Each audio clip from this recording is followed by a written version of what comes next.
the June 20th, 2017 District 2 Town Hall meeting. As most of you know, that this board decided when we first got into office that we'd have quarterly town hall meetings in different parts of the county. And this is the third District 2 town hall meeting, the first having been in Bryan's Road Firehouse, the second at the Indian Head Center, Indian Head Town Center, and then this being the third. So you got everyone here. I want to welcome everyone here, and I would also like to thank the staff. We have every one of our directors here today, so I want to thank you for your attentiveness and your commitment to making sure that we be as transparent as possible and that we answer our citizens' questions. I want to also commend all the citizens who are here because it is your involvement that helps push the bus down the road, and I really appreciate it. If you've been here before, and many of you have, you know that the process is that usually the commissioner opens it up, and then we turn it over to our county administrator to go over the questions. Now we've decided, and I've decided, that the format will be the same as the prior town hall meetings, that you would submit your questions in writing, and that we would address each question, and they would be read and addressed by the county administrator, and then hopefully answered as much and as thoroughly as we can. And then if there are any further questions, we'll follow up with you later. That's the format. And at this time, I'd like to turn it over to our county administrator, Michael Malinoff. And I would like for you to introduce the directors also. Thank you. Commissioner Davis, thank you. At this point, I'd like to have each of the directors get up and introduce themselves, please, starting with the gentleman on the front row. Oh, you need the microphone. Hold on. Bill Stevens, Director of Emergency Services. Darrell Brown, Director of Economic Development. Paul Renstead, Director of Human Resources. Rhonda Weaver, County Attorney. Good evening. I'm David Eichholz, Director of Fiscal and Administrative Services. Steve Kizigler, Director of Planning and Growth Management. Bill Shreve, Director of Public Works. Good evening. Haywood Evans, Director of Community Services. Good evening. Welcome. Eileen Minnick, Director of Recreation, Park, and Tourism. And that's it.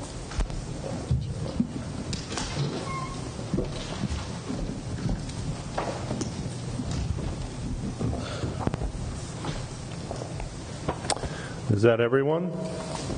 Okay, we have a number of questions. One is a list of questions. I think we'll kind of ask one or two and then go on to some of the cards, and hopefully we'll be able to address everybody's questions that we can. The first question is from Gary Hancock of Indian Head. And his first question is, when Governor Glendenning's administration acquired the Gladfelter property east of Route 210, that property is now Chapman State Park. There was an agreement that those lands would go into preservation, but commercial and industrial development on and around Maryland Airport would be permitted. What did the Planning Commission and the commissioners, the words here, broken and disregarded this? Why have the Planning Commission and the commissioners broken and disregarded this agreement? I think the essence of it has to do with what was passed in the recent comprehensive plan. So maybe, Steve, you can talk about what was decided around the airport.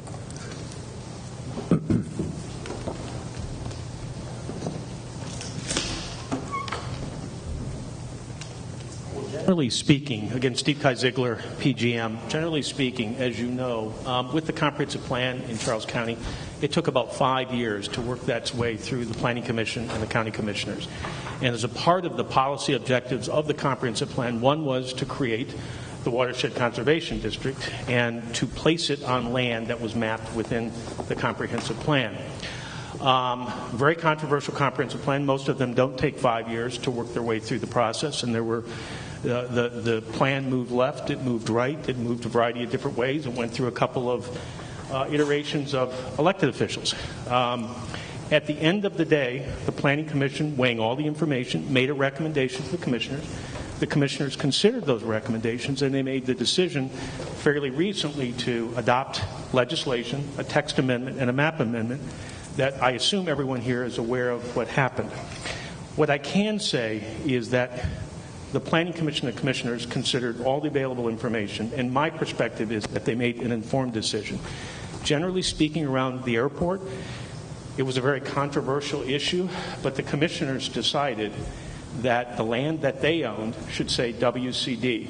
And the other land around the airport, while initially staying WCD, directed the staff to prepare kind of an airport land use study that, as time permits, we will undertake that will look more like an overlay zone or a floating zone that will allow some uses, perhaps not everything that you would typically see in commercial and industrially zoned land, but uses that would be more appropriate for those areas over time. We've yet to undertake that work. That will be occurring in the next couple of years. I hope that answers the question. In all due respect. Okay, the next question is from Derek Terry, and it says the question is, outside HR matters, what type of documents are considered injuring, and I'm not sure, this is more legal, to Charles County residents that are currently being withheld from the public? And I guess the question has to do with what documents are not being, are restricted from the public. Rhonda, I don't know how to answer that question, but I guess that would be yours.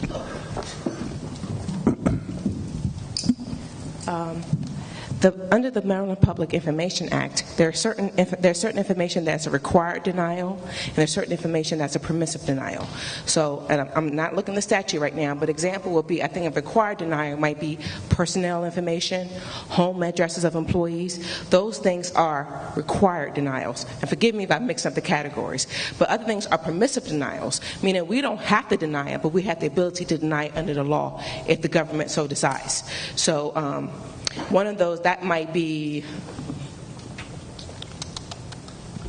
I can't really think of the examples off the top of my head, but I believe things like personal records, adoption records, things that deal with someone's benefits like health insurance records, those would be required denials, and the permissive denials would be things that we don't have to deny, but the code allows the county to deny it with the stated reason. And of course, those denials can be challenged through the MPIA, either through the court system or through the process set up through the state, being that John Hoskins group. The kind of conciliatory panel that you can go to and try to work out your differences before it goes to court, it can go through either process. But basically, the statute, the MPIA, sets out what's a required denial and a permissive denial. Was it their specific category? No, it was a generic question. And I'm jumping around a little bit because Gary Hancock had 9, so I'm going to try to ask one additional one and then go to another question. His second question is, since all Maryland residents residing in the Chesapeake watershed, including Charles County, pay rain taxes, why has Western Charles been singled out as the only area in Charles County where new impervious surface restrictions have been implemented, especially stringent restriction on increasing the primary residence footprint by 25%?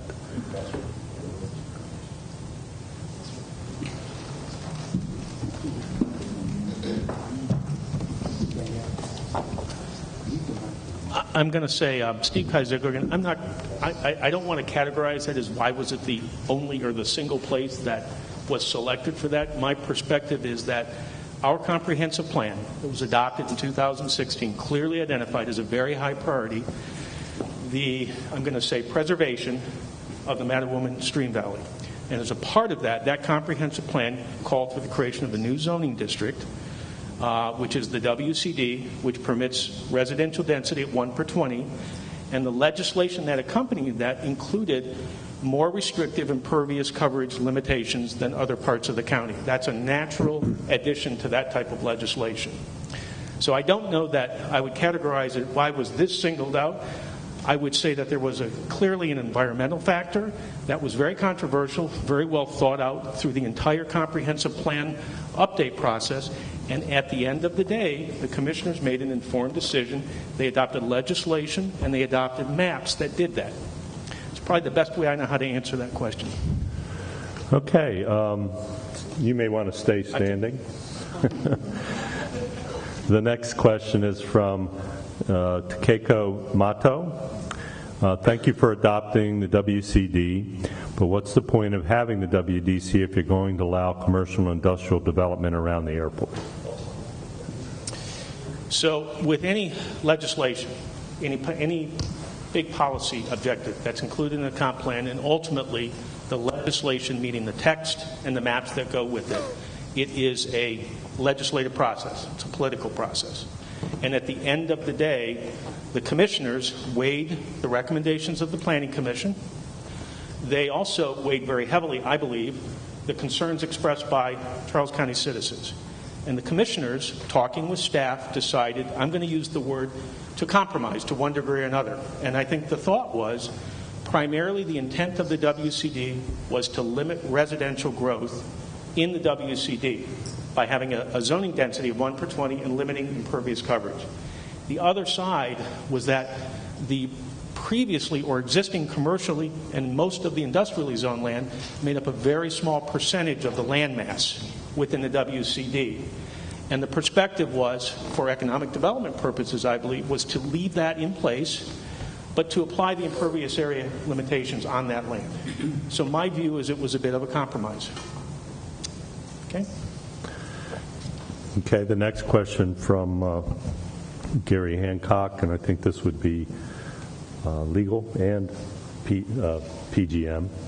Can you cite specific Maryland code or other legal language that gives the commissioners legal authority to arbitrarily dictate how land is passed down and how it can be used via the intra-family WCD clauses? I guess the question is, what was the structure and how it was derived at to create the intra-family transfers in the WCD zone? I would say that the text amendment, map amendment are entirely consistent with the land use article in Maryland, which used to be called Article 66B. The commissioners have the legal authority to do what they did, and I believe Rhonda will confirm that. With the interfamily transfer component, it's not a requirement that counties do that, but it's not an uncommon tactic that many jurisdictions in Maryland have employed over a variety of years. Generally, it is offered in a community that is contemplating downzoning some or all of its land. So it's not an uncommon thing and is entirely permissible through the land use article. And I don't know if you want to add to that. It's basically what Steve just said, and the commissioner's powers as a code county are very broad as far as zoning and comprehensive plan. And in here, like you said, they're in the land use article, they're Titles 3 and Title 4. So basically, the what they can do is very broad, and it's set forth in the annotated code. Again, land use, Title 3 is comprehensive plan. And I will add to that Title 4, because a lot of what they're doing are zoning decisions, and the commissioners have very broad powers for this county as far as zoning decisions. There's a common theme in the questions, and so the next one is from Lisa Garlock. Thank you for adopting the WCD, finally someone who cares about the future. Please don't allow additional development around the airport. Again, thank you. The land around the airport is extremely sensitive environmentally. The airport itself already fills the Stream Valley against the strong advice of federal agencies. Please don't jeopardize the Mattawoman Creek even further by reconsidering the land around the airport for industrial development. I don't know that there's additional comments on that. So, question, right? I don't think, is this his? Oh, okay. Right, I'll jump to Mr. Lucchese's questions. This is from Michael Lucchese, and he has a number of questions as well. Can the county do anything to get CSX to mow or maintain the rights-of-ways where the track crosses the county, be it state or county roads, Mattawoman Drive, Mattawoman Beantown Road? Yes, and we'll look into it.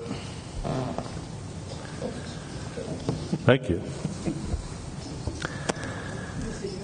He says yes, he's going to look into it. Yes. I'm sorry if you don't. That's a property maintenance issue, and we'll simply contact CSX, and either we'll work with them to either have that mowed or have that done for them if they're disinclined.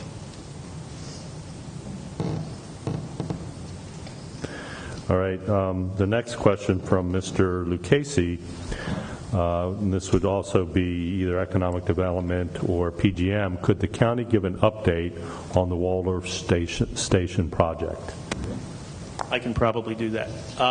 As many of you know, the Waldorf Station project, or the land that encompasses that, in the last, I'm going to say 6 months, was purchased by a company called Greenberg and Gibbons. And if you don't know who they are, they're the ones who developed the Annapolis Town Center. They've done some work in Harford County, Baltimore County, Laurel. You may be aware of their work. Their first course of action with Charles County was to come in for a series of demolition permits and remove some of the older dilapidated buildings. That's all been completed. What they are doing now is they're working through the existing approved preliminary plan. They may have some minor modifications that can probably be approved at the administrative or staff level. But they are working through designing a project that fits within that existing preliminary plan. I can say there's no contemplation of any big box type use that I'm aware of, and it will take some period of time for them to work through dealing with an existing approved plan as they work through us. And there's a number of things that they'll have to work through. They've got a lot of ideas, but they haven't percolated up where there's anything really for the public to see. Okay, the next is from Peggy Ireland. It's a thank you, but also a question, too. First, it says, appreciate the commissioners acting to stop sprawling growth, and that it really feels as though it makes a difference to come to these meetings. And then the next is, the new comprehensive plan makes Bryan's Road sub-area plan out of date. Is there a new one coming, and when? And I guess that's the implementation. We don't have that planned in our work program. That is something that would have to follow. Our major objective in the planning office is really to be focusing on implementing the policy objectives of the comp plan. Keep in mind, a comp plan in Maryland typically has a lifespan of about 10 years now. We have enough things identified in that comp plan as a policy objective where we won't be able to get to all of those in 10 years. If we add new planning areas or new policy objectives, what happens is we can do them, but it means something else has to come off the list. And we haven't got to that point where that's an issue. One of the things we talked about earlier was the idea of an overlay zone for the privately owned property around the airport. That is going to take us some time to work through. That wasn't contemplated in our work program. So that's a new addition to our work. Okay. This is another one from Mr. Hancock. Can you please cite the legal authority the commissioners have to impose a total moratorium on building within this WCD? Again, I think we touched on that a bit earlier. It's under the annotated code in Maryland. The land use article allows elected officials to do exactly what they did. I would point out I have worked in a variety of jurisdictions in Maryland: Charles County, Queen Anne's County, Harford County, Frederick County, and Prince George's, and that technique has been used in all of them multiple times over many, many years. It's not uncommon. Okay. The next one's more or less a thank you. It's just I'd like to give the commissioners a thank you from Jim Long. Yes, I have about 77 thank you notes here. Well, if you can give the clerk anything you want to pass on to the commissioners, we will do so, Jim. Thank you. Can I read it? No, it's not the format. It's 20 words. Thank you. But it's not the format, Jim. Thank you. The next, there is, okay. Nope, I'm not. Okay, the next question comes from Michael Lucchese. Given the current comprehensive plan, what would prevent a residential development from being approved if it was located in the designated growth area? So it's really more the areas that are designated. Yeah, I'm not sure there's a way to answer that question. Just the way it was asked, it would depend on the individual piece of property, the use, is it permitted, how the project is situated with public sewer, public water. Difficult to answer, but obviously we would prefer that development happen in our designated growth areas. That's why we've zoned them the way that they are, and that is the area that the majority of our public infrastructure is located. I'd have to have a specific example to work with, and it wouldn't be easy to do that up here. Okay, the next is from Jason DeLizio, and it says the Charles County delegation, Governor Hogan, Military Alliance, Tri-County Council, and the local chamber, etc., came out and supported the original 18 miles for Mallows Bay designation. What has the Board of County Commissioners done up to this point on an official vote, and how would you support it? Do any of the commissioners want to comment? Okay. As many of you know, excuse me, that the federal government, under the auspices of NOAA, held several public outreach meetings over the past couple of years, narrowing down the choices. At the last public hearing that was held here in this building, as well as one outside of Annapolis, the public was given 4 choices. 1, do nothing. 2, maintain the original 14 or 17 square mile area of the Potomac River. The third option, option C, was about 54 square miles, and option D was somewhere in the vicinity of 100 square miles. NOAA, after going through all of the comments and working on the environmental impact statement, chose option C as their preferred option. However, nothing's been decided. It goes through a very long, if you think things take long in local government, they take a lot longer at the federal level. And at this point, it's really to go through their process and come back with a recommendation from the federal government. This Board of Commissioners, at least some of us, support option C. But that's really not up to us. It's really up to NOAA to come up with the final determination. I do understand that the governor can weigh in as well. He has not done so to this point, and so we await the decision from both the feds and the state, and whatever they decide is the final size of the marine sanctuary. But I know a lot of you did weigh in, and trust me that every single amount of testimony, both pro, con, somewhere in between, because there were 4 options, were taken very seriously by the folks at NOAA, and that's why the process is taking so long, as they're going through every single word of every single person who weighed in, either by written or verbal testimony. Any other comments, commissioners? Okay. The next one's mostly a comment, but I'll get to the question at the end. From Bonnie Bick. It has to do with great concern on the airport overlay zone and about all the land being of high ecological value. And then it goes at the end and asks a question, why not direct industrial jobs to an area where the infrastructure exists?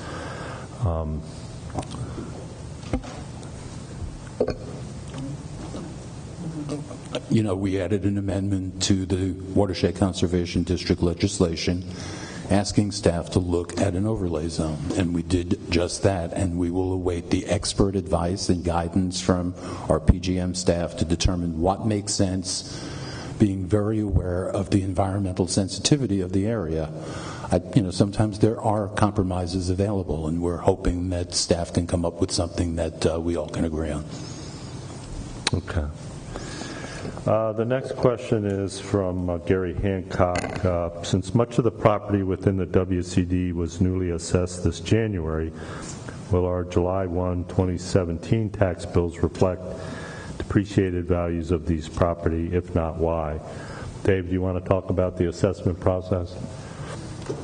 Certainly. Again, my name is David Eichholz, Director of Fiscal and Administrative Services. So the county doesn't do the assessments. The state does the assessments. They do it once every 3 years, so your property is assessed triannually. It's very difficult to know what the result of the WCD will do to the state's assessment process. It's way too early for us to have any results. from this, and I guess we'll wait and see what kind of what the market does. There's a lot of factors involved in property assessments. Thank you. The next question, and I'll paraphrase because it's not generally what I would call a question, but it's to HR. How are positions posted and advertised for county positions? And it's from William Dotson. It's not a question. I said, why is it made public? Sure. So, It doesn't say that. It does say, why is it made public? It said advertised. Well, I asked advertise. If you're going to hire somebody for $100,000 a year, it should be made public. Advertise public. All right. Okay. Let Paul answer the question. So in Charles County government, we have two processes for recruiting. We sometimes will fill positions internally, and other times we'll post them externally. Occasionally we'll post something internally, and if we don't get enough qualified applicants, we will post them externally. There are some limits on types of jobs. So directors, chiefs, our entry-level positions all have to be posted. Have to be posted externally, and then depending on the skills requirement and what we think in terms of an applicant pool, we may advertise a position internally. That just depends on the particular requirements for the position. Okay. The next question comes from Ben Williams. Outside of the WCD, what is being done to limit sprawl and reduce traffic congestion? Traffic is at a crisis level. Excellent question. And this gets to where we're at in the implementation of the still brand new comprehensive plan. First order of business actually was to deal with the WCD, and I think everybody in the room has some understanding of the amount of time and effort that went into producing the text amendment and the map amendment.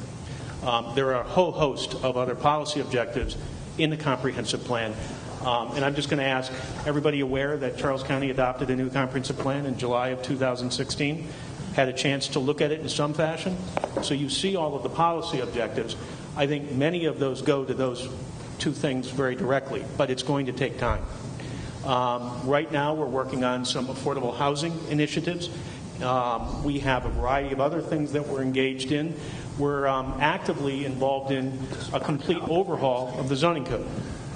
And we're doing that with a series of staff teams. We brought in some very good outside legal counsel to help us with that. Many of the things that come with traffic, environmental protection, are included in our local zoning and subdivision regulations. We're in the process of updating those, but it's going to take significant time to do that. Keep in mind that's a process at the staff level where we're making recommendations to the Planning Commission. They consider them, and they'll make recommendations to the commissioners. But it will take several years to work through that. Thank you. The next question is from Michael Lucchese, and it's to law, and it has to do with the process of if the commissioners come to a decision in a personnel matter in a closed meeting, how are those records sealed or preserved? This kind of goes off the answer I gave previously.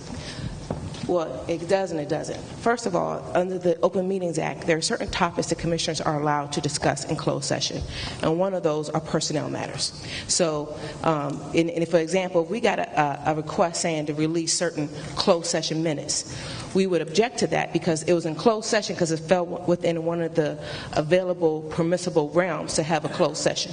So if it's a personnel related, those are closed session because personnel is, it's generally private. So if I, for instance, I shouldn't use myself as an example, but if I was, for instance, being dealt with by the commissioners for a performance issue, that's not a public matter, meaning that the General Assembly has said that there's certain types of information an elective body can discuss in closed session, one being personnel, another one may be acquiring property. But there's certain things, so if someone asks for those minutes that we believe or took the position were legitimately in closed session, we will move for a protective, or we will either deny the request or possibly move for a protective order to say that we don't have to give up that information because it's protected by either the Open Meetings Act or the Maryland Public Information Act. In the case of personnel, it's actually covered under both as far as an area that does not have to be disclosed. And generally the same question was being asked by William Dotson on how the records are sealed and maintained for particular items. The next question, it's a bit of a narrative, but there is a question here from Dennis Murphy. The forest surrounding the airport on Bumpy Oak Road acts as a filter for particulate matter emitted by airplanes. How we're removing it to allow for industrial development affects surrounding communities that depend on the forest for their well-being. Steve, I guess general development question. And I don't think there's a way to answer that at this point. I mean, that's why I think the commissioners maintain the WCD zoning until such time as the staff could begin working on an overlay zone that would take things like that into consideration. But that work hasn't been done, so it's probably pretty theoretical or hypothetical as to what and how we would look at that. Obviously, that's an important thing, and it will be a big factor, key component of the information that will be considered as we move forward with looking at that overlay zone. Okay, there are a number of questions that kind of run together from Gary Hancock, and I'm going to kind of go read them together. I don't know that there are answers for some of them. Perhaps I can answer the last one. What is the exact date the commissioners have arrived at to remove the building moratorium? I'm not quite sure there is one. 7, is it true the real reason for the WCD was created to capitulate to big developers in Waldorf and Rosewicke Road at the expense of residents within the WCD? Then number 8, why have the Planning Commission and the commissioners treated the residents within the WCD with overt disrespect for their property and other legal rights? Why have you denied just these residents the same economic opportunities and personal freedoms that all other county residents enjoy? And number 9, can you say unequivocally that all the language and legislation creating the WCD, as well as the tenets of the plan itself, are totally and completely within the framework of the United States Constitutions? I think the Office of Law touched on the process, as has PGM.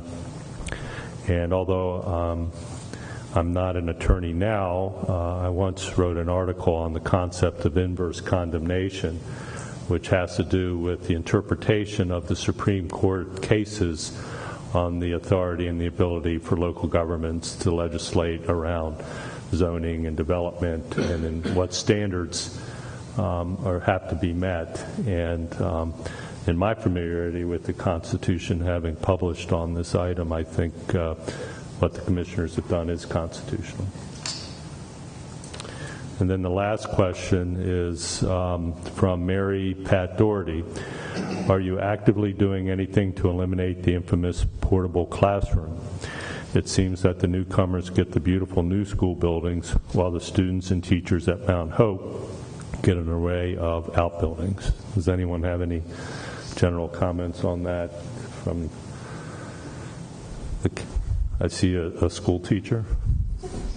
If I understand the question correctly, Mr. Malinoff, they're questioning the number of portable trailers outside? Yes. Okay, thank you. And with a particular school in mind. Particular school. Thank you. Mount Hope, that's an elementary school, correct? All right, so I'm sure you are aware that the Charles County Public School System just released the information for their redistricting plans for elementary schools. One of the things that we are doing as the county commissioners to help support the school system is the building of the new elementary school on Billingsley Road, Billingsley Elementary School. Also, what you'll find is that the commissioners put in extra funding in the CIP for additional renovations for elementary schools. For example, that's a complete renovation of Samuel Mudd. If you notice, the paper last week did an article, and the teachers are really excited about packing up their belongings because they know that they're getting a brand new school. With that, then you have Jennifer Elementary School and some other elementary schools. They got additional kindergarten classrooms that really will increase the state rate capacity for the schools. So the one thing that the commissioners can do, and we will will continue to do is to work with the school system to make sure we have new schools. However, that's not as easy as really doing renovations. The state has made it clear that counties need to be responsible for their schools, and one of the ways that we need to be responsible is for renovation, and where possible to increase our state rate capacity. And so those are the main ways. So please go online to look at our budget books, our CIP. They have them listed, all the schools listed, all of the projects for roofs, for HVAC systems, for increased classrooms. And so you'll get a feel for what we're doing to support the school system. Thank you. And I believe that was the last question.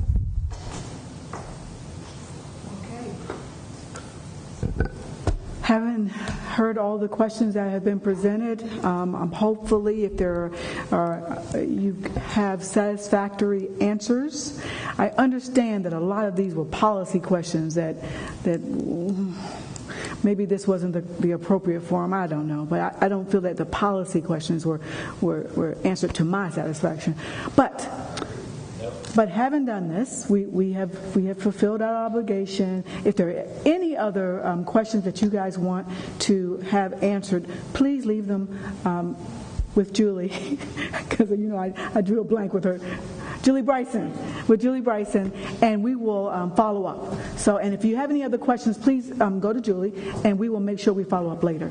Thank you all for attending. Again, thanks staff for being here. It is so important that you're here to answer the specific questions, because a lot of times we don't know exactly what some of the actual hands-on work that's done. All right? So thank you for coming. Motion to adjourn. Commissioner, excuse me, before we sorry. adjourn, we actually rescheduled our action on boards, committees, and commissions for this evening. You're all right, ma'am. So the town hall has concluded. If Ms. Weaver would please take her seat at the dais. Yes. Yes. Go ahead, please. Please, if you would. Rhonda. Okay, is there a motion to reappoint Sean Brown as the Sheriff Representative member, Bill Van Blarcom as the Humane Society member, and Dawn McCoy as at-large member, and to appoint Christy Lynn Montgomery and Matthew Cook for unexpired terms, and appoint Maria Padgett as the chairman, all to the Animal Matters Hearing Board? It's been moved. Is there a second? Second. There's a second. Any discussion? All in favor? Aye. Okay. Any opposed? So it's 4 to 0, I guess. Okay. Commissioner Davis wasn't here to vote. Sure. Okay. And then the next one, is there a motion to reappoint Tony Rose as a citizen member to the LoSAP board? It's been moved. Is there a second? Second. Any discussion? All in favor? Aye. Any opposed? Thank you. It's 4 to 0. Thank you. Now is there a motion to adjourn? Pardon So me? moved. Second. All right. Any discussion? All in favor? Any opposed? Thank you very much. We are adjourned.